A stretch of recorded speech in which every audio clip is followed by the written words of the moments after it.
Hello. In this section on archaeological sources, we are going to study the relevance of environmental studies to archaeology.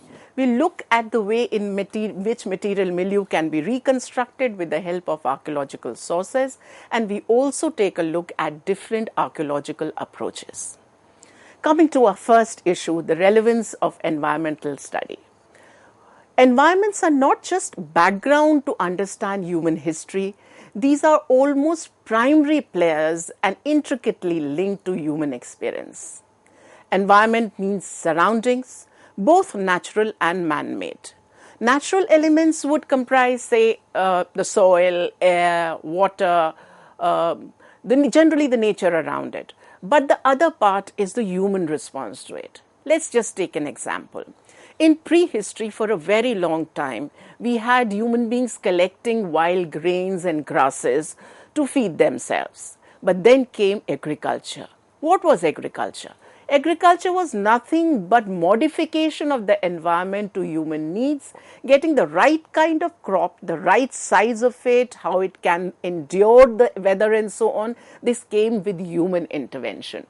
So it is very, very relevant to study the human response to the environment and how it is modified. And it's just not just confined to, say, to the issue of food or agriculture, but also it extends to shelter, transport, facilities such as building of roads, bridges, dams, all that we study through the course of history. And it also helps us to make out, go get deeper into studies such as the rural study or urban study of urban history and so on, cultural and political conditions as well. So comprehension of natural environmental landscape is especially important for studying of pre and proto-history. I had already elaborated in my earliest lecture how important environment is in understanding the relevance of sites. Just going a little beyond that, especially in the context of pre and proto-history, we have to be very careful in our analysis. Archaeology helps us to understand where the earliest settlements were. Earliest settlements, at least in the context of India, were generally founded near lakes or rivers in the hilly plateaus or wooded areas. Why was it so? Because those areas facilitated availability of game, materials such as stones, bones, by which tools could be easily made. These tools were used for hunting birds and animals, and later these were also used for tillage of soil to grow plants and cereals and prepare the sites for setting up of dwellings as well. So, friends, we come to this very fundamental question: how a material remains used in reconstruction of the phases of history. Material remains, as I mentioned earlier, and I'm just reiterating it, are the only ways of reconstructing pre- and proto-history phases, though their importance to history cannot be denied either. We're going to focus first on prehistory, and you would wonder, why do I keep going back to prehistory? There is a reason behind that. Friends, if we were to take the number of years of human life on this earth as equal to 100, then at least 95 of these went in the phase of prehistory. Obviously, then certain kind of attention has to be paid to it. Archaeologists have actually divided prehistory in three phases on the basis of tool types, human remains, and even pottery remains. These are Paleolithic, which is Old Stone Age, Mesolithic, which is Middle Stone Age, and Neolithic, the New Stone Age. The earliest phase of prehistory, which is Paleolithic period, actually witnessed biocultural evolution of humanity. How do we get to know about that? This comes to fore through the study of faunal remains of the period, that is the Paleolithic period, which would be the early stage of evolutionary hominid existence, and we can actually trace the growth from Homo habilis, Homo erectus to Homo sapien and sapien sapien. Friends, I do not want you to believe that it was as linear as I just spoke out from one stage to another. Many years have gone into it. There have been developments of a number of kinds and many types emerged. These are the ones that survived over the passage of time. But Homo sapiens sapien is a reference to what we are today with our cranial capacity, bipedalism. This is something that we arrived at by what is referred to as the Upper Paleolithic time. So by the end of the Upper Paleolithic period, the biological evolution had more or less settled. The cultural evolution happened then also, and it has continued till this age. Within the Paleolithic period also, friends, we divide it into three phases: the Lower Paleolithic, the Middle, and the Upper Paleolithic, primarily on the basis of their archaeological tool repertoire. Unrefined chopper chopping core tools, including the hand axes and the scrapers, belong to the Lower Paleolithic period. The flake tools of a distinct type belong to the Middle Paleolithic period, and sharp blade and burin industry fall in the Upper Paleolithic period. And at this point in time, we must also become aware of the fact that we're living in our ancestors were living in a particular glacial age, which is called Pleistocene Ice Age or Glacial Age. It was very tough, and despite it being extremely cold and difficult, our ancestors did evolve both biologically and culturally, to the extent that they sharpened their tools, they made their tools, they sharpened it, they even domesticated fire. But as far as dwellings are concerned, those were largely still the natural caves and rock shelters. Look at these pictures. These are pictures of the hand axe, the flake tool, and the burins of the Lower Paleolithic, the Middle Paleolithic, and the Upper Paleolithic periods. Then came the microliths, and after that the celts. Microliths, about which I had made a reference earlier, belong actually to Mesolithic period, that is the Middle Stone Age. And this was a time when the glacial period had changed from the Pleistocene. We have entered the Holocene period. That was a warmer period. There was greater vegetation. Even the kind of animals that came up were smaller in size, and they could run faster, and hence we needed a new tool repertoire. And that came in form of the microliths, which are small composite tools of this particular phase, and these can be really used with a couple of other tools together to target animals from a distance. The New Stone Age or the Neolithic period was marked by the production of celts, which were generally the ground and polished tools. Here, look at it. These are microliths. These are microliths made of cherts and quartz, and they are burins. They're also little composite tools. You just have to attach a stick to it, and you can make it a bigger and a sharper tool. Neolithic time, you see, these are the ground and polished tools. Look at the lunate in the picture on the left. That lunate, you just have to attach another piece of wood, and you can make it into a sickle to harvest grain. Now, after tools, what are the other sources that we have in terms of our archaeological repertoire? Pottery remains. Pottery, its technique, designs, and materials used play a very important role in studying culture and reconstruction of past.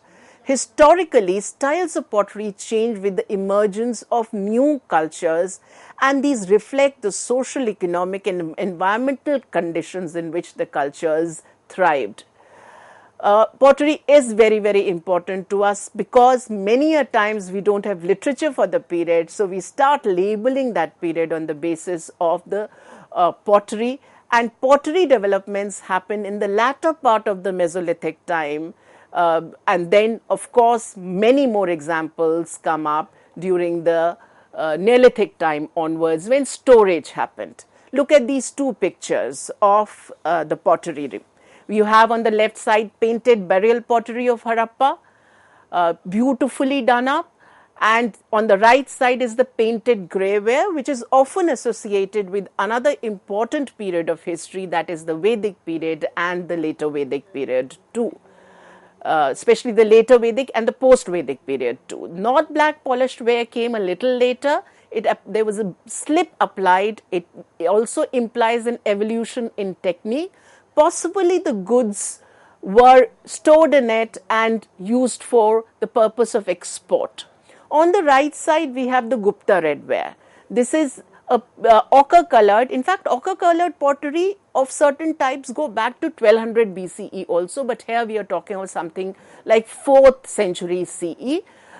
It is possible that this kind of pottery went beyond the Gupta period too, but it has been found with Gupta finds, so we call it Gupta pottery. Other sources of the time would include rock art, which for us is a peep into prehistoric mind. Rock art is an archaeological source which is often used to recreate the prehistoric or proto-historic human life. We get it both through rock engravings and paintings. In the Indian context, we get a plethora of examples from the caves and rock shelters at Bhimbetka, Adamgarh and Mirzapur. There are line drawings. The evidences come from Chilas in Gilgit area, Karakoram region, Leh in Ladakh, Burzahom in Kashmir, and Kopugalu in Karnataka. What do they give us? What kind of sense do we get when we look at the the lines, engravings, and paintings? They give us an idea of aesthetics of our ancient ancestors, yes, but along with that, we get to know the kind of animals that they were familiar with, because one of the dominant things that we get across in paintings are the animals. We become familiar with the concept of hunt chase, also possible rituals that were performed, and even family scenes. Sometimes we get war scenes and chariot fights also in the pictures, in the rock art. Generally, the rock art, Indian rock art, is divided in 3 phases on the basis of their style and subject matter. Prehistoric, Upper Paleolithic, Mesolithic phase, which is dominated by wild animals and hunting gathering scenes. Then second is the transitional Neolithic, Chalcolithic phase, which depicts domesticated animals and agrarian related activities. The third is historical, which goes right up to the Gupta period and portrays warriors carrying swords and spears and seated on the horses. So let's take a look at some of these very interesting pictures. By the way, the pictures that I'm showing you are from Irvin Newmeyer's work, Lines on Stones. This is an interesting picture of a hunt chase that comes from Lakhajor. Then this is a fishing scene. Look at it closely. You have nets, you have implements. All these were poses also possibly meant to familiarize future generations about it. This is yet another picture which I kept on looking at for some time. I can see a pig here, and the pig is being fed. At the same time, on the extreme left, you can see somebody cooking. So are we really thinking in terms of feeding the pig, sacrificing it and cooking it? Well, can this be a part of a ritual? It's just a question, just a hunch that we raise. This is a very beautiful picture, a very beautiful engraving. This is a picture that gives us a sense of a house. The outlines give us a sense of some kind of, hut. Then there are 2-3 people there. On the right side, there is a female. You can make out easily. She's got breasts. There's also an impression of her being pregnant. You have a third person out there. There is fish around there. It's an ideal family scene. Cooking is happening. People have gathered to have food. A very nice picture, I would say. Now, this is a photograph of a picture from from Bhimbetka, a hunt chase again, and the animal which they have drawn could be a part of a ritual, but some animal they wanted people to become familiar with. This painting is from the historic phase, and you can see that you have, people with swords or spears and are on the horses. So possibly a battle or scene that has been depicted. I also chose to show you this painting from Lascaux, which is not an Indian painting. Yes, rock painting. It comes from Lascaux. Lascaux is a place in France. And if you look at it, it's an auroch, which is in double colors. Look at the colors. They are so rich and beautiful. It's a huge animal. One wonders what was the purpose behind making it. Yes, first is familiarizing everyone of the kind of animals that can be found in the vicinity. But apart from that, there's a possibility that this particular picture was a part of some ritual performance, because this has been found deep in the cave. Whether it is Lascaux in context of France or Altamira caves in context of Spain, we find that many a times the engravings, the paintings are done in such deep places that we are forced to think that these may be areas associated with some kind of a magical ritual. So we are trying to understand what went behind making this. It's like a study it's like a cognitive study into the prehistoric man. Next, we come to sculptural remains. These are material remains that include clay figurines. They can include panels and other things. They can include freestanding statues also. Many clay figurines of animals, pottery, mother goddesses, male, female figurines are found during digging, that is during excavations, and it is important for us to determine the layer that these came from and also record the other active artifacts that these are associated with. I'm coming to one example. This comes from Nindawari in Ornach Valley, again going back to the Harappan Indus civilization, where in a place there was a temple, somewhat like a temple complex, which had bull figurines along with those of female figurines. So I raised some questions and drew some tentative inferences. Does it imply that the practice of fertility cult was in existence, where bull symbolized the male power and the female was a reference to the female fertility force? Or were the figurines of animals that are being used around only for the purpose of worshipping, or could these be used for the purpose of worshipping sort of as toys as well? We raise these questions. Some female figurines look very different from normal women, and the chances of these being associated with fertility cult or depicted as mother goddesses is very strong, especially if they come from a place which may be tentatively labeled as a temple complex. Sometimes outside influences become evident in art, especially when we come across winged sculptural remains or distinct headdress. Again, I'm showing you some pictures. Let's take a look at this particular picture, which is called that of the mother goddess from it's a terracotta figurine from Harappan civilization. Again, you look at this, it's got a very strange kind of face. It has an elaborate headdress. There seem to be 2 cups on the head. There's soot marks there, and then very pronounced breast. Yes, the chance of her being a part of a mother goddess cult is very strong and looks very different from, say, the dancing girl that we associate with this period. Another painting. This is another picture that I'm showing you is of Bidarganj Yakshi. Again, something very, very beautiful that we have come across. Could it be associated with fertility cult? The way her figure is, we can say it so, or it could be also a guardian deity. The next picture tells us about the influence, the Greek influence on modern art and postmodern art. Look at the winged sculpture, panel sculpture on the left. It doesn't seem to be very indigenous in that sense. And even on the right, if you see, the headdress of the figurine seems to be a little unique, very different. Then we also come across these pictures of enthroned statues of Vishnu and Shiva in a Nataraj pose, which we start getting from what we refer to as the postmodern time, that is from the 2nd century BC onwards.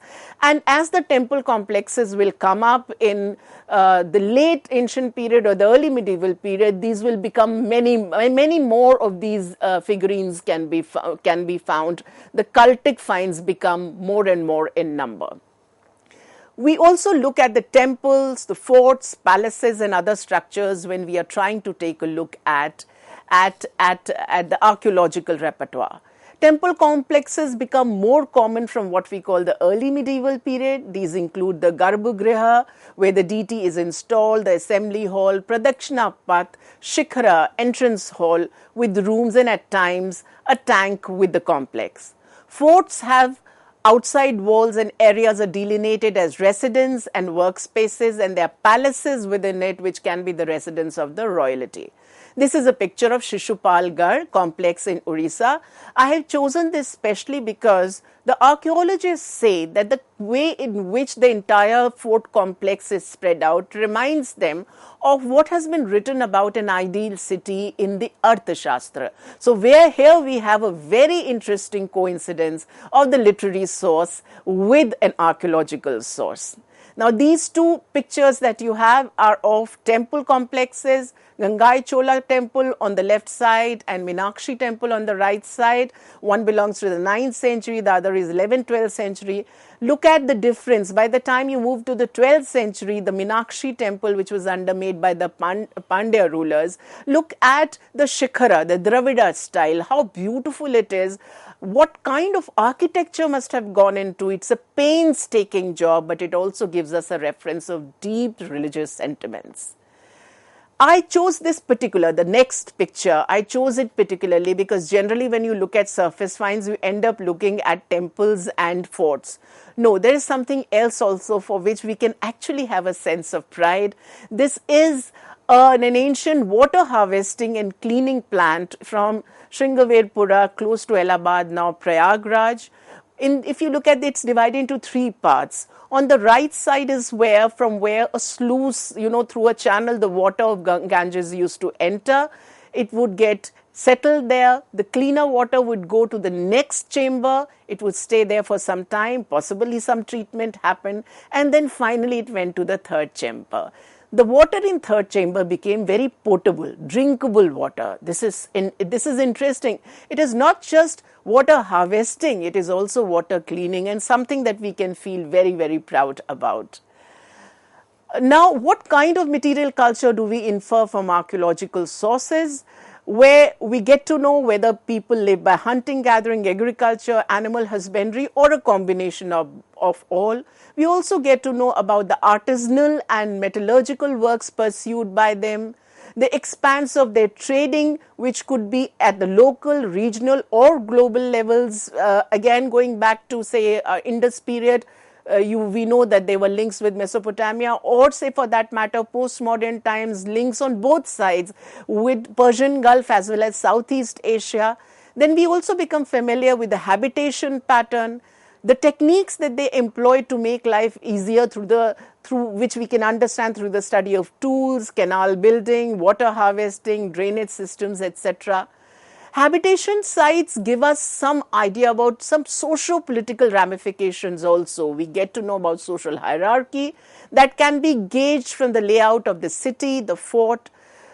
Through a study of skeletal remains, we get a sense of distinction between consumption pattern between men, women. Sometimes the skeletal remains also show, along with that, the burials show whether that particular person was of an elite status or not. There can be a number of pots and implements kept in that burial. We also understand the food consumption patterns among males, females, and so many other things that can be inferred through our understanding of the archaeological sites. And very important, the role of state. What role the state may have played in, say, the mobilization of labor in setting up new towns or keeping those clean. Harappa, Mohenjo-daro, Shishupalgarh, we get to know about the distinctions that may have existed within the fort complexes, the infrastructure that was used, and the kind of religious leanings that existed at that time. Among other ideas, paintings give us a peep into their mind, their planning of hunting, strategy, sense of family bonding. Sculptures give us an idea of the way they would dress up, and then their sense of ethics. But along with this, friends, I would like to wind up. But before that, I would like to tell you that history or archaeology has to be studied along with the interpretation. So there are a number of interpretations in archaeology today. Earlier, there used to be cultural historical interpretation, which was nothing but collection of artifacts and their narration approach. I mean, something that was practiced by Stuart, Pigott, Wheeler, etc. But in 60s, this was challenged by new archaeology, and a new school of processualism came up, where it was important to understand the cultural processes holistically, especially in relation to ecology, human adaptation, and interaction with different kinds of variables in Indian context. We have a number of scholars, H.T. Sankalia, D.K. Chakravarti, K. Padaya, D.P. Agarwal, Ravi Koristade, who all subscribe to a problem-oriented approach, underscoring the significance of explanation, at times generalization and theory building. This, in fact, has been then contested by scholars like Ian Hodder in 1980s. A new approach like post-processual approach has come up, which gives emphasis to each culture in its own right. Nothing can be generalized. Each culture is unique. Apart from that, we have two other approaches that I just want to talk about. Cognitive approach, which deals with the ways in which beliefs and religions can be recreated in alliance with the literary approach, like symbols, studies of symbols, not just on the basis of literature, but also on the basis of material finds, which will definitely enrich our approach and understanding. Gender archaeology, I have already talked about it, the role of men and women, especially early women, as active agents and partners in the process of cultural transformation. And it helps us to investigate their contribution in various activities such as agriculture, craft production, and religion. Finally, friends, we also need to just broach the topic that there are challenges to that we encounter in the study, in the archaeological studies. One very, very important thing is archaeological cultures may not have a parity with the historical cultures, and even the pottery cultures may not change with the fall and rise of dynasties. All this implies that there has to be a greater collaboration between archaeologists, scientists, and historians of textual studies to get a more holistic picture. Thank you, friends.